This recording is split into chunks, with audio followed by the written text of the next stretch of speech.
அதிமுக 170, பாமக 23, பாஜக 23. இதுதான் கூட்டணியுடைய நிலைப்பாடுன்னு சொல்லிட்டு இப்ப பரப்பிக்கிட்டு இருக்காங்க. இது எப்படி பாக்குறீங்க? இந்த கூட்டணி தொடருமா? அண்ணாமலையை சிஎம் கேண்டிடேட்டா ப்ரொஜெக்ட் பண்ணி எடப்பாடியை மிகவும் பலகீனப்படுத்தணும். இது மோடிக்கு தெரியாதா? ஆடிட்டர் குருமூர்த்திக்கு தெரியாதா? அண்ணாமலைக்கு தெரியாதா? உண்மையாக மோடியை எடப்பாடி காலை வாரி விட்டுறக்கூடாதுன்னு கொலை நாய்கள் கழுத்தை விட்டு ஓடிட்டாருன்னு இவர் அடிக்கக்கூடிய சீமான் என்ன சிஎம் கேண்டிடேட்டா சொல்லிடுவாங்கன்னு அண்ணாமலை எடப்பாடி முகத்துல கரிய பூசினார். எவனோ 4 பேர் எம்எல்ஏ ஆயிட முடியாது யாரும். விஜய் எம்ஜிஆர் ஜெயலலிதா வச்சு சொல்லும் போது அந்த தொகுதிகளை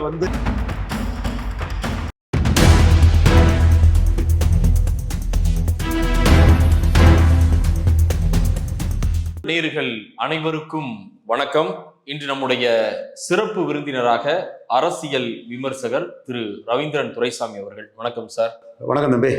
சார், ஆரம்பத்துல இருந்து இந்த அதிமுக பாஜக கூட்டணியில ஒரு முரண்பாடுகளோட பயணிச்சாங்க. இன்னைக்கு திரு எடப்பாடி அவர்கள் சொன்ன ஒரு விஷயத்த இன்னைக்கு அவங்களுடைய ஒரு ஆதரவு மீடியா வெளியிட்டதாக ஒரு தகவலா வந்திருக்கக்கூடிய ஒரு தகவல் என்னன்னா, அதிமுக 170, பாமக 23, பாஜக 23. இதுதான் கூட்டணியுடைய நிலைப்பாடுன்னு சொல்லிட்டு இப்ப பரப்பிக்கிட்டு இருக்காங்க. உங்களுடைய பார்வையில இந்த 23 அப்படிங்கிறது பாஜகவுக்கு இந்த தேர்தலை பொறுத்த வரைக்கும் கம்மியானது அப்படிங்கிறது சொல்லக்கூடிய ஒரு விஷயம். இதை எப்படி பாக்குறீங்க? இந்த கூட்டணி தொடருமா, இல்ல இந்த கரார் காட்டுகிறாரா எடப்பாடி, தேர்வாரா? நகர்ப்புற உள்ளாட்சியில 2 விழுக்காடுக்கு மேல பாஜகவுக்கு சீட்டு தர முடியாதுன்னு ஐயா எடப்பாடி பழனிசாமி சொன்னார். அண்ணாமலை 5 விழுக்காடுக்கு சீட்டு வேணும்னு கேட்டார். இவர் 2ங்க, அவர் 5ங்க, 5 கொடுக்கலாமேன்னு ஓபிஎஸ் சொல்ல, 5 கொடுக்க முடியாதுங்க, அவங்களுக்கு ஒண்ணும் இல்லைன்னு அவரு சேலத்தை நோக்கி கிளம்பிட்டார். பேச்சுவார்த்தை நடத்தும் போதே ஆளுங்கட்சி தான், அமித்ஷா தான். எடப்பாடி பயப்படலையே, சும்மா எடப்பாடி பயந்துட்டாரு அடிமையாயிட்டாருன்னு நான் என்னைக்கும் சொல்ல மாட்டேன். அவரை எப்படி சுண்டி இழுத்து அவரை லாக் பண்ணுங்கிற வித்த பிஎம்ஓ மூலமா, மோடி மூலமா தெரிஞ்சவர் ரவீந்திரன் துரைசாமி. அது நான் என்ன செய்வேங்கிறது அவங்களுக்கு தெரியும். பட் அவர் அச்சப்படுவாரு, பெரும்பான்மை தமிழ் சமுதாயத்தை சேர்ந்தவரை அடிமைலாம் நான் சொல்ல மாட்டேன். அவர் பாட்டி போயிட்டார். பாஜக தான் தேசிய கட்சி தான், அவர் என்ன பண்ண முடிஞ்சது? அண்ணாமலை தன் உழைப்பால 5 விழுக்காடு வாக்கெடுத்து, டெல்லி பணபலத்துல 5 விழுக்காடு வாக்கெடுத்து எடப்பாடி முகத்துல கரிய பூசினார். அண்ணாமலை எடப்பாடி முகத்துல கரிய பூசினார். 2 விழுக்காடு தான் பாஜக தகுதின்னு சொன்ன எடப்பாடிக்கு ஓபிஎஸ் 5 கொடுக்கலாம்னு சொன்ன பிறகும் பொங்கப்பா நீங்களும் உங்களுக்கு கட்சின்னு சேலத்தை நோக்கி போன எடப்பாடி பழனிசாமிக்கு மொத சின்ன கவுண்டர் அண்ணாமலை ஒரு முகத்துல டெல்லி ஆதரவோட பணபலம் 5 விழுக்காடு வாக்கெடுத்து கரிய பூசினாரு. கூட ஒரு 10 நாள் டைம் இருக்கும்னா அதை 7-8 விழுக்காடு வாக்கு அண்ணாமலை கொண்டு போயிடுவாரு. 44% இடங்களை தான் கேண்டிடேட் போட முடிஞ்சது. கடைசியா டைம்ல கொண்டு நெருக்கிட்டாரு. இப்பவே அண்ணாமலை தயாராயிரும் சிஎம் கேண்டிடேட்டாக்கு.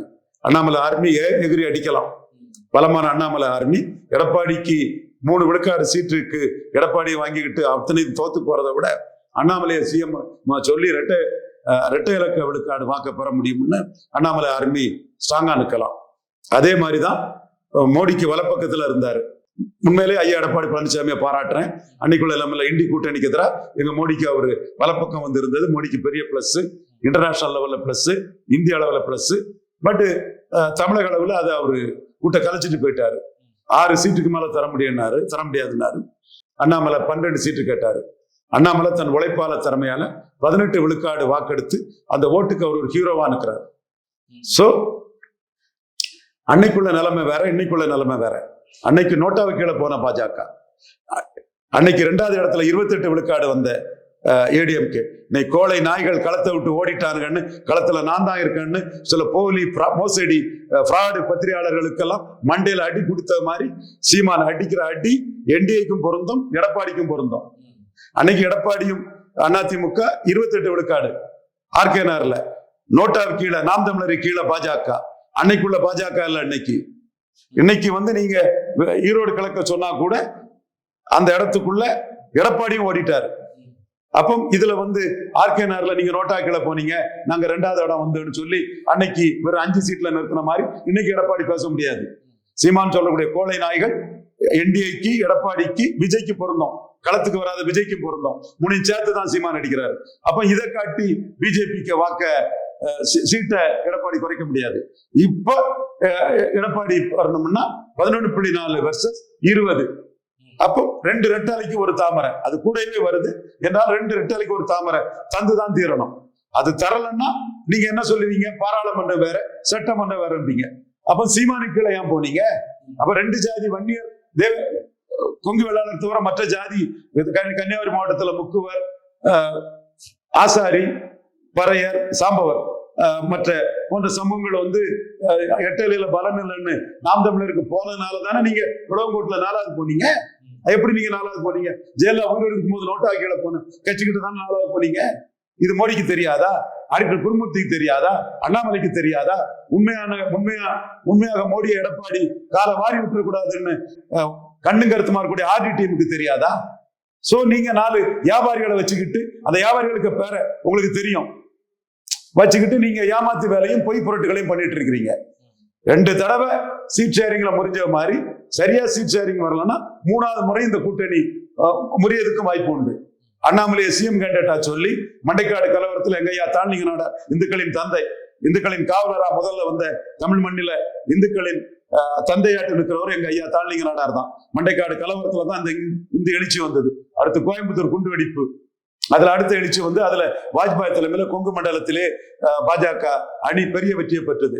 அடுத்து ஐயா சொர்ணத்தேவர் தியாகி, அவருக்கு மகன் குமார் பாண்டியன் தென்காசி, அந்த நிலவரம். அடுத்து ரேடிக்கல் யூத் ஐயா முனிசாமி தேவர், இந்து முன்னணியோட மாநில தலைவரா இருந்தவர், அவங்க குடும்பம் தான் குப்புரம், அவங்க குடும்பம் அவங்க. அடுத்து இன்னைக்கு பூர்ணச்சந்திரன் திருப்பரங்குன்றம், இதுல எத்தனையோ பேர், குமாரி சு பாலன் கிருஷ்ணவ சமுதாயம், இந்து சமுதாயத்தோட பெரிய காவலர் கூடிய கிருஷ்ணவ சமுதாயத்தை சேர்ந்த குமாரி சு பாலன் RSS குண்டுவெடிப்புல இறந்தார். இப்படி பலரின் தியாகங்கள்ல வந்தது. இன்னும் நிறைய பேரை விட்டுட்டேன், அடுத்த தடவை எல்லாருமே லிஸ்ட்ல சொல்றேன். அந்த தியாகங்களை முன்னிறுத்தி திறமையான சீஃப் மினிஸ்டர் கேண்டிடேட், பல சக்தி படைச்ச சீஃப் மினிஸ்டர் கேண்டிடேட் அண்ணாமலையை முதலமைச்சர் வேட்பாளராக நிறுத்தி களங்கண்டா கூட இரட்டை இலக்க வாக்கு பாஜக எடுக்க முடியும், உறுதியா எடுக்க முடியும். 10 விழுக்காடு பலம் வரக்கூடிய சீட்டுக்குள்ள உள்ள ஓட்டுக்குள்ள சீட்டை தரலன்னா அண்ணாமலையை முதலமைச்சரா சொன்னா எடப்பாடி பழனிசாமி கிட்ட இருக்கக்கூடிய அதிமுகவினரே இந்துத்துவாவுக்குள்ள வந்து மீண்டும் ஏமாத்த பாக்குறாருன்னு வெள்ளாள கவுண்டர்களே அண்ணாமலையை சிஎம் கேண்டிடேட்டா வெள்ளாள கவுண்டர்களை ஆதரிக்கக்கூடிய சூழ்நிலை வரும். கொங்கு மண்டலத்திலே எடப்பாடிக்கு ஒரு சீட்டு வராது.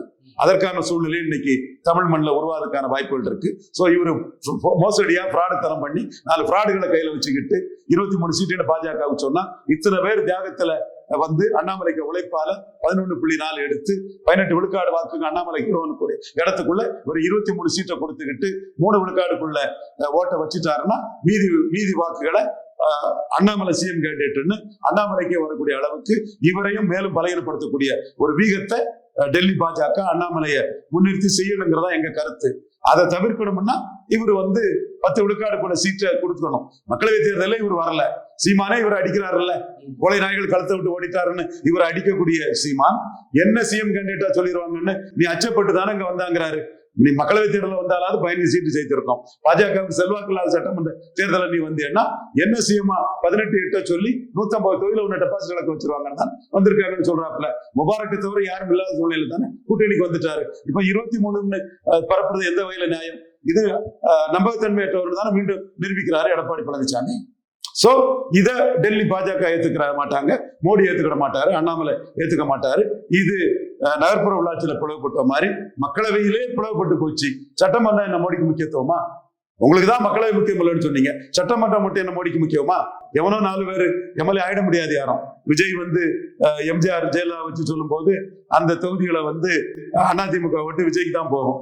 அன்னைக்கு விசிகா தொகுதியிலையும் மதிமுக தொகுதியிலையும் அதிமுக ஓட்டு கருப்பு எம்ஜிஆர் ஜெயலலிதாவே மீறி விஜயகாந்துக்கு போய் அவங்க எல்லாம் தோல்வி அடைஞ்ச மாதிரி மோசமான சூழ்நிலை தான் ஏற்படும். உங்களுக்கு சீட் கன்வெர்ட்டிங் கெப்பாசிட்டியே கேரண்டி கிடையாது. தேமுதிகவே உங்களை விட்டு போயிட்டாங்க.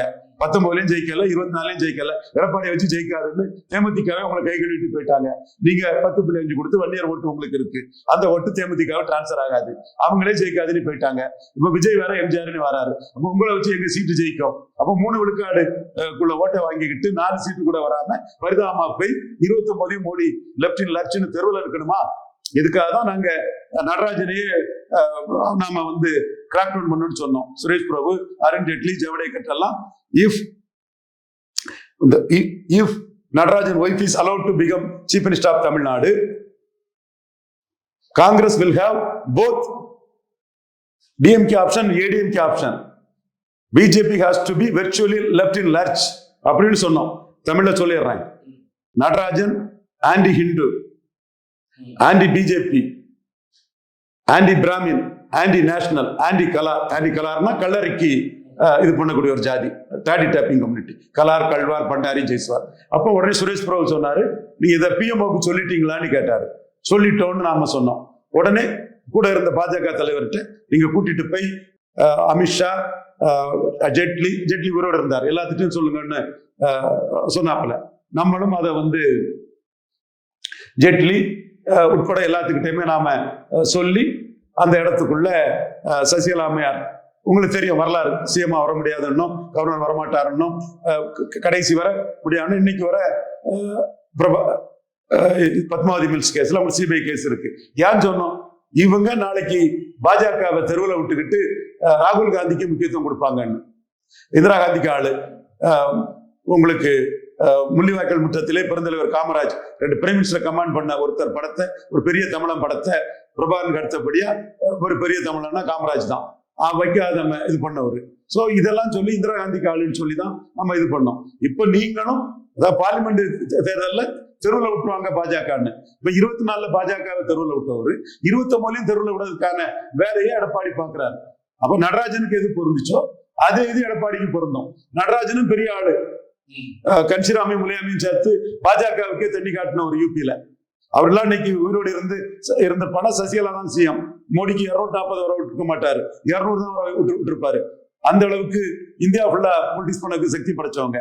அதே மாதிரி இப்ப எடப்பாடி கிட்ட ஏமாந்தா பாஜகவுக்கு அரசியல் தமிழ்நாட்டுல மண்ணோட போயிடும். அப்புறம் எழும்பி வர்றதெல்லாம் கஷ்டம் இல்ல, கஷ்டமான காரியமாயிரும். அப்ப இப்ப பாஜக கோட்டை விடாம இருந்தாதான் 29 மட்டும் இல்ல, ஒட்டுமொத்த RSS நன்மை, பாஜகவின் நன்மை எல்லாமே அதுலதான் இருக்குது.